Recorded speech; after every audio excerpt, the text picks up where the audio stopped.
Diqqat xalq, tezkor xabar. Ertaga ob-havo qanday bo'lishi aytildi. Ertaga 29-iyul kuni O'zbekistonda havo harorati 42 darajagacha ko'tariladi. Bu haqda O'zgidromet xabar bermoqda. Unga ko'ra, Toshkent shahrida havo kam bulutli bo'ladi, yog'ingarchilik kutilmaydi. Shamol sharqdan 3-8 metr sekund tezlikda esadi. Harorat kechasi 23-25 daraja, kunduzi 37-39 daraja bo'ladi. Qoraqalpog'iston Respublikasida, Xorazm viloyatida havo biroz bulutli bo'ladi, yog'ingarchilik kutilmaydi. Shamol sharqdan 7-12 metr sekund tezlikda esadi. Harorat kechasi 22-27 daraja, kunduzi 37-42 daraja bo'ladi. Toshkent, Samarqand, Jizzax, Sirdaryo viloyatlarida havo biroz bulutli bo'ladi, yog'ingarchilik kutilmaydi. Shamol sharqda 7-12 metr sekund tezlikda esadi. Harorat kechasi 20-25 daraja, kunduzi 34-39 daraja bo'ladi. Qashqadaryo va Surxondaryo viloyatlarida havo biroz bulutli bo'ladi, yog'ingarchilik kutilmaydi. Shamol sharqdan 9-14 metr sekund tezlikda esadi. Harorat kechasi 22-27 daraja, kunduzi 7-42 daraja bo'ladi. Andijon, Namangan, Farg'ona viloyatlarida havo biroz bulutli bo'ladi, ba'zi joylarda o'zgaruvchan bo'ladi, yog'ingarchilik kutilmaydi. Shamol sharqdan 5-10 metr sekund tezlikda esadi. Harorat kechasi 20-25 daraja, kunduzi 34-39 daraja bo'ladi. Respublikaning tog'li hududlarida havo biroz bulutli bo'ladi, ba'zi joylarda o'zgaruvchan bo'ladi, yog'ingarchilik kutilmaydi.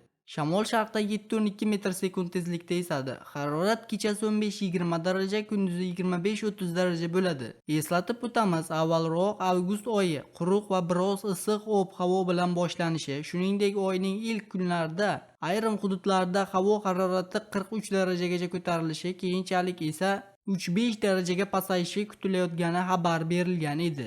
Suv resurslarini saqlab qolish bo'yicha yangi talablar belgilandi. O'zbekiston suv resurslarini saqlab qolish va energiyani tejash bo'yicha yangi talablar belgilandi. Bu haqda Prezidentning suvni isrof qilishga chek qo'yish va tejamkorlikni davlat siyosati darajasiga ko'tarishga qaratilgan yangi farmonda so'z boradi.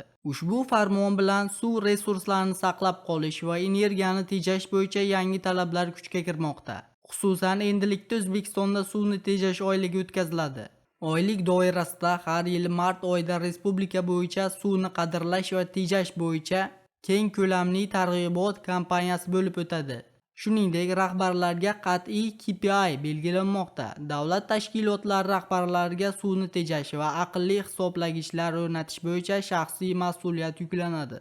Qoidani buzgan idoralar Bosh prokuratura nazoratiga olinadi. Bundan tashqari, yashil va tejamkor texnologiyalar joriy etiladi. Xususan, 1900 ta eski nasos energiya tejamkor uskunalarga almashtiriladi va quyosh panellari o'rnatiladi. Shu bilan birga aqlli nazorat yo'lga qo'yiladi. Iste'molchilarga 215 mingta va magistral tarmoqlarga 4800 ta suv hisoblagichlari o'rnatilib, qamrov 91% ga yetkaziladi.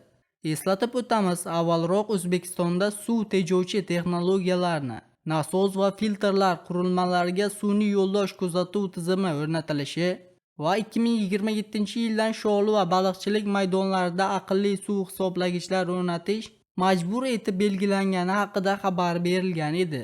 O'zbekiston energetika tizimini noldan qurish rejalashtirilmoqda. Hududiy elektr tarmoqlarining yangi boshqaruv raisi Sardor Isoqulov elektr ta'minoti sifati va uzilishlari bilan bog'liq vaziyat ayanchli ahvolda ekanini aytib, Prezident sohani amalda qaytadan barpo etish vazifasi qo'yganini ma'lum qildi. Elektr energiyasini iste'molchilarga yetkazib olib borishda uzilishlar va sifat ko'rsatkichlari juda ayanchli ahvolda.